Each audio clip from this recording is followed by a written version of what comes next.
મોરબીની જનતા જાગૃત થઈ તો મોરબીના ધારાસભ્યના પેટમાં નકલી તેલ રેડાનું.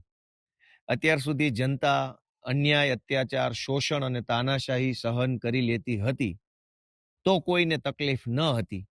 પણ જેવું જનતાએ બોલવાનું ચાલુ કર્યું કે ભાઈ આ તો ગટર ખરાબ છે, રોડ ખરાબ છે, પાણી ભરાઈ જાય છે, રોડ ઉપર રખડતા ઢોરનો ત્રાસ છે, ટ્રાફિક જામ છે, અનેક સમસ્યાઓને લઈને આમ જનતાએ જ્યારે અવાજ ઉઠાવવાનું ચાલુ કર્યું તો મોરબીના ધારાસભ્યના પેટમાં નકલી તેલ રેડાયું.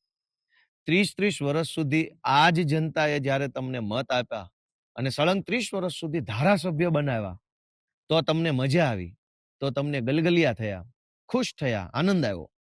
પણ હવે એ જ જનતા જેણે તમને 30 વર્ષ સુધી ધારાસભ્ય બનાવ્યા છે, એ જ જનતા જો સોસાયટીમાં પાણી ભરાઈ જવાના મુદ્દે, પીવાનું પાણી ન આવવાના મુદ્દે, રોડ ઉપર ખાડા છે, ખરાબ રોડ છે, એના મુદ્દે તમને સવાલ કરે તો તમને હવે ગમતું નથી.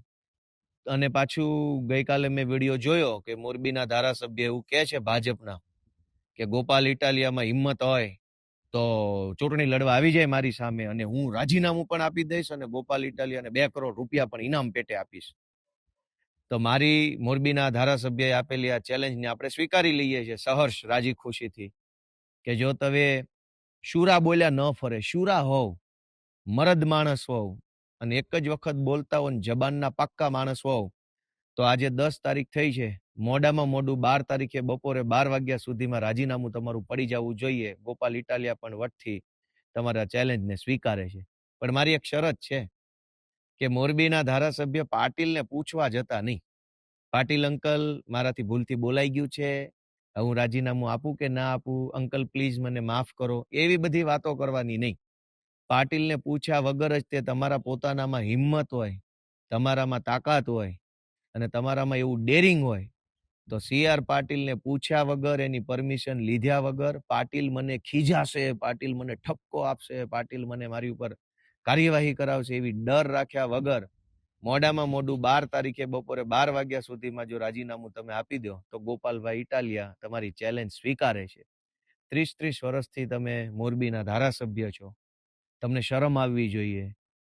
તમને એવી શરમ આવવી જોઈએ, તમારે ચેલેન્જ એમ મારવી જોઈએ કે અહીંયા કોઈ આવીને, મોરબીમાં આવીને અમે જે 30 વર્ષમાં વિકાસ કર્યો છે એમાં ખામી ગોતી બતાવે, એવી ચેલેન્જ મારવા નથી. પણ તમે એવી ચેલેન્જ નથી મારી શક્યા. શું કામ? તમને ખબર છે કે બધું એવા કામની ચેલેન્જ મારશો તો ચાલે એમ જ નથી. કામ તો કંઈ કર્યા નથી.